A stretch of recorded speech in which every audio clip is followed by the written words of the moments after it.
आज हम लोग स्वामी दयानंद सरस्वती का यह दूसरा पार्ट एक बार ऑब्जेक्टिव हम लोग देख लेते हैं, ताकि परीक्षा में मेरा एक भी ऑब्जेक्टिव नहीं छूटे। ये दूसरा भाग है।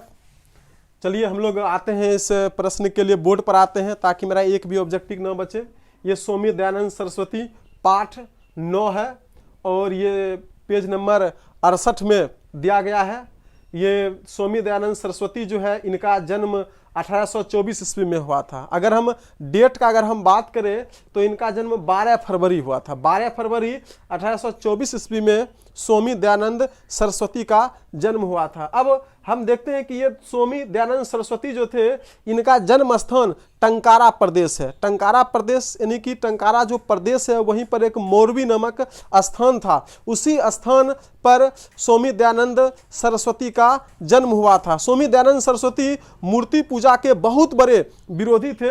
अब देखिए, फिर विशेष के लिए तो आप पिछले वीडियो में आप पढ़ चुके हैं। फिलहाल फिर आगे जा रहे हैं हम लोग। ये राज्य दिए हैं, यानी कि राज्य जो है गुजरात था। गुजरात में जो है स्वामी दयानंद सरस्वती का जन्म हुआ था। और ये जब 21 वर्ष की अवस्था में गृह जब इसने त्याग किया था, तो त्याग करने के बाद वह जब निकला तो उन्हें एक गुरु मिला था, जिसके गुरु का नाम बिरजानंद था। बिरजानंद नामक गुरु से मिलते हैं, जो उन्हें वेदों का शिक्षा उन्हें देते हैं, शिक्षा वो प्राप्त करते हैं। उसके बाद शिक्षा प्राप्त करने के बाद वह जो है बहुत दयालु हो जाते हैं और वेदों का अध्ययन इतना कर लेता है कि वह कोई भी श्लोक हमेशा उनके मस्तिष्क पर ही बना रहता है, हमेशा जीवा में ही रहता है। जब चाहो तब किसी भी अध्याय का प्रश्न पूछ लो, वह जवाब दे देते थे।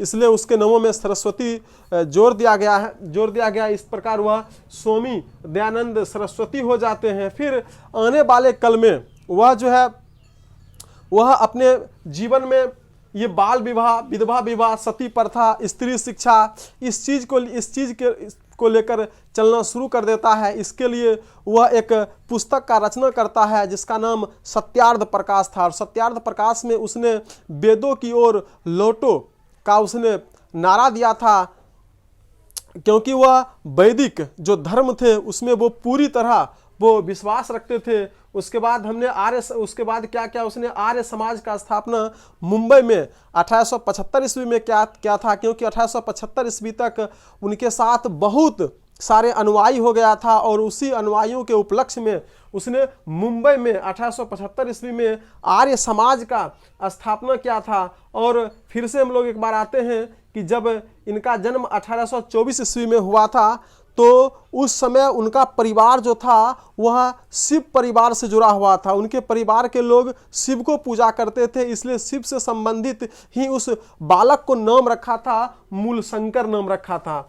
तो उस बालक को बचपन में, यानी कि दयानंद सरस्वती का बचपन में जो नाम रखा था वह नाम मूल शंकर था। और इनका परिवार शिव का जो उपासक था। जब दयानंद सरस्वती इसी तरह समाज को सेवा करते हुए, राष्ट्र को सेवा करते हुए जब इस संसार को छोड़कर जब चले गए थे, तो उनके अनुयायी जो थे, उनके द्वारा जो है DAV नामक संस्थान का स्थापना किया था, जहां पर स्त्री एवं पुरुष दोनों को शिक्षा प्राप्त करने के लिए पूरी छूट जो है दे दिया गया था। उसके बाद हम लोग जानते हैं कि स्वामी दयानंद सरस्वती जो थे, ये ब्राह्मण कुल से संबंधित रखते थे। ये बाल विवाह, विधवा विवाह, सती प्रथा, स्त्री शिक्षा को लेकर चल रहे थे।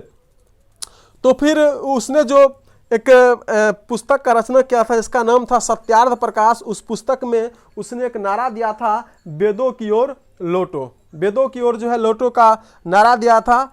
और इस प्रकार जो है इनका जन्म 1883 ईस्वी में इनका मृत्यु होता है। 1883 यानी कि 19वीं सदी में इनका जो है मृत्यु हो जाता है। यानी कि 1824 यानी कि 19वीं सदी में जन्म होता है और 19वीं सदी में ही इनका जो है मृत्यु हो जाता है। हम लोग देखते हैं कि इनका जो है मृत्यु कितने वर्ष की अवस्था में हुआ है। हम लोग जान लेते हैं कि 1824 में इनका जन्म हुआ था और मृत्यु 1883 ईस्वी में इनका जो है